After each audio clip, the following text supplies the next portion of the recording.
Hey gamers, as some of you may know, I've earned 5,000 hours on Nurse and have spent too much time not touching grass. So I'm here to help you by passing on the knowledge of the best Nurse add-ons. Meaning those survivor mains out there are gonna hate me for this, probably. Be sure to like this video and subscribe as we'll be covering more add-ons and Nurse tips on this channel. So as you know, Nurse has gone over quite a few changes over the years, and you might find that to be the case as you scour YouTube only to find dated videos of the older Nurse add-ons. I'm assuming this could be rather frustrating, so I decided to make a guide to her best ones and how to use them effectively instead of going in blind. Other add-ons will be in different videos, such as the top worst ones or even a list for beginners. So if you don't see them on this list, we will eventually get to them on another. First up, heavy panting, a green add-on that is dangerously addicting, almost like a Shadowborn equivalent. It extends the lunge duration of special attacks to 130%, increasing the attack reach of Nurse by 30%. Keep in mind this only applies on her second or third blink. The reason why it's incredibly strong is that it makes an inconsistent Nurse better and buffs a god Nurse with no effort whatsoever. You will always get value from this. For example, Nurse's second blink or chain blink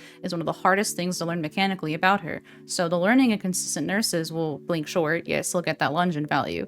Meanwhile, an already veteran Nurse will maximize their second blink distance and gain lunge value on a survivor that would have otherwise had enough distance. It being a green add-on means it's easy to grab on the blood web. It could be paired with pretty much anything as long as you have 2 or more blinks in that loadout. The next green add-on is fragile wheeze, and blink attacks inflict the mangled status effect. A while ago, basic Nurse was nerfed to make all her blink attacks into special attacks. This restricted many of her previously beloved perks, one of them being Sloppy Butcher. While this add-on does not inflict the hemorrhage status effect, which is where the heal progress will regress when not touched, it does increase healing time of the affected survivor by 25%. To put in perspective, it takes 16 seconds to heal another, and this debuff increases that time to 20 seconds. Now say a survivor brings an add-on-less medkit and heals themselves with it, that duration increases from 25 to around 28. Of course, different perks add-ons can influence this debuff, even sometimes counter it, but the point is, the more time survivors are spent healing, the less time they're on the generators. In addition, a longer healing time also means shorter chases, as it's one less health state that you have to worry about, which is already scary to think about since you're playing one, if not the fastest chase ending killer in the game. Unlike heavy panting, it doesn't cause any muscle memory issues and is great at all skill levels since there's no micromanagement needed other than using her blink attacks like normal.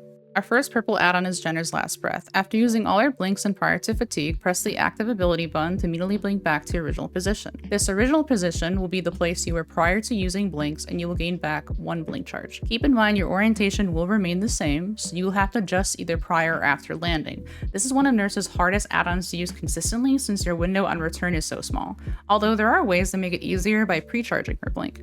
For example, Nurse is able to pre-charge her blinks by holding that keybind down while on her blink animation, meaning that this input will automatically begin charging her next blink, so all the player needs to do is release that keybind once it's at the intended charge. This is so much easier than waiting to charge your blink upon landing since you'll be able to get the maximum amount of benefit/distance. This add-on doesn't have to be solely for chasing either. It can be used to travel the map easier and check gens, scout for more survivors before rewinding and going in a different direction. The Nurse's double blink distance is around 32 meters as we have to account for her moving forward while blinking, and being able to travel that back with a shorter cooldown is incredibly valuable. It also allows you to check endgame exits easier, usually securing a kill at the end. When it comes to chasing though, this add-on is excellent for forgiving prediction blinks or bad blinks in general. If a survivor double backs, you can rewind and correct yourself with the second blink you otherwise would have had if you didn't mess up. It can make for some really fun combos as sometimes you'll catch a new survivor by surprise after the rewind back. Or my personal favorite, it's a great undo button on that basement blink that happens every game. Yeah, it happens to me too, so that's why it's best to remember you can always throw out your second blink at any point to use your rewind. It doesn't matter if you went down there on the first blink, just toss it and get out of there.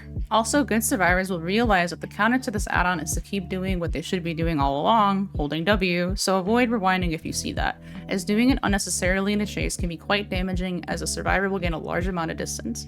Another extremely difficult purple add-on is Campbell's Last Breath, arguably her top strongest when mastered. After reappearing from a fully charged blink, the Nurse will automatically blink at full charge in the direction she is facing. This add-on does require at least 1 charge left on in the initial blink and will not work with a fully charged chain blink, referring to torn bookmark since it gives you 3 blinks and you may have an extra 1 remaining. So DBD can be kind of weird with language, so I'll translate a big keyword here. Fully charged blink only means her first initial blink. This one that takes 2 seconds to charge and can reach 20 meters across. Do you notice how that phrase is stated twice? This means her double blink will cover 40 meters instead of the default 32. Now imagine if Torn Bookmark was equipped. You have 20 meters plus 20 meters plus 12 meters, which is roughly 52 meters. And keep in mind, you should also use the pre-charge tip from earlier during the double blink animation. That way your final blink will have an easier input. With that being said, this add-on is incredibly difficult to manage, as it requires a constant awareness shift of play style in-game. It's not uncommon in regular nurse play to hold your blink and wait for a possible line of sight or regain sense of direction using the scratch marks provided. However, you cannot do that with this add-on equipped. Similarly to 99ing an exegate to prevent it from opening, you need to decide when to 99 your blink, since that survivor is probably closer than 40 meters.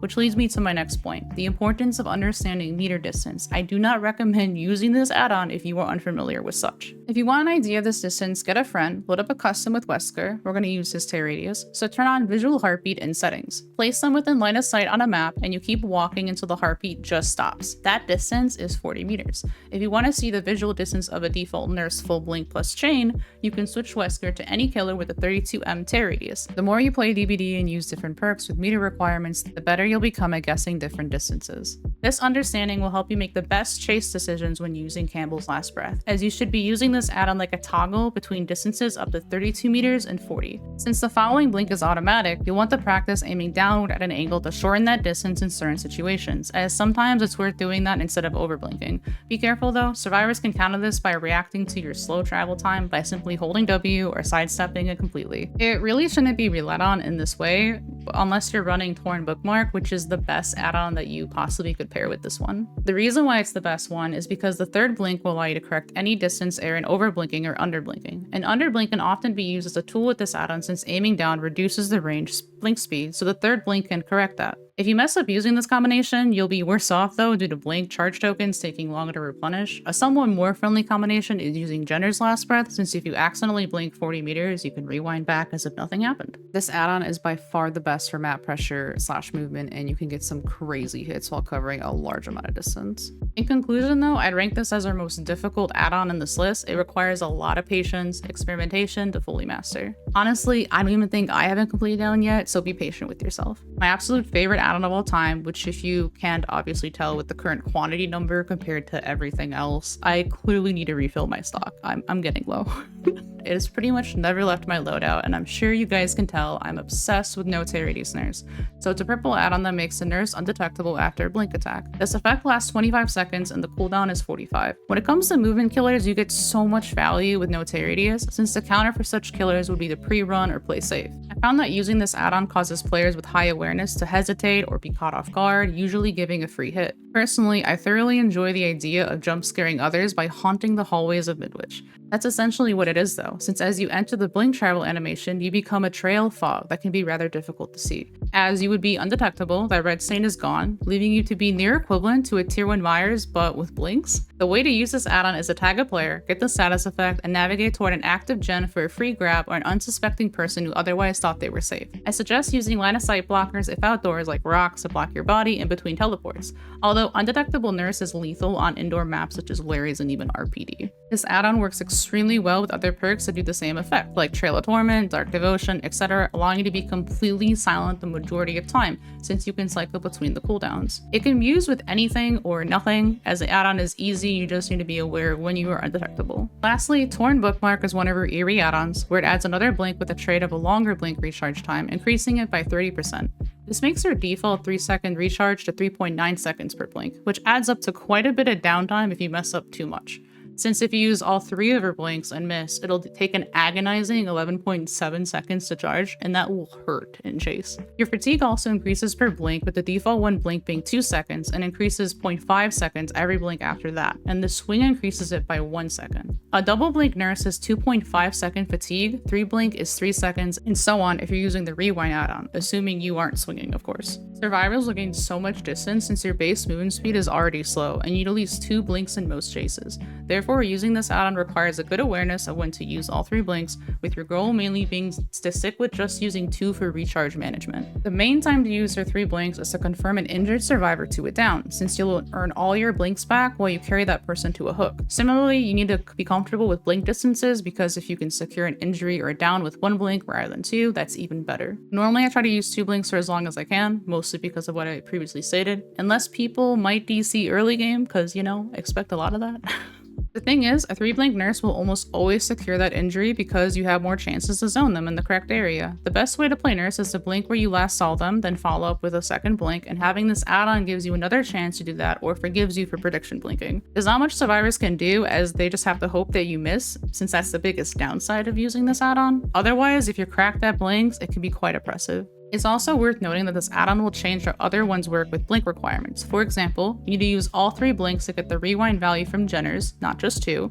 Another one is Campbell's, can only be proc when you have the first full blink, as so you need 2 blinks in your pocket for it to work. Because remember, you cannot trigger Campbell's on the chain blink, as that's technically not a full blink. For the most part, I only use torn bookmark with Campbell's, as I find the range variety and distance really fun, especially since you get rewarded for downward blinking. As stated earlier, the 3rd blink is great as a follow-up for that situation, since your movement speed is slower and survivors can react quicker. But yeah, thank you guys so much for watching. Let me know what you guys think, and I'll see you guys in the next one.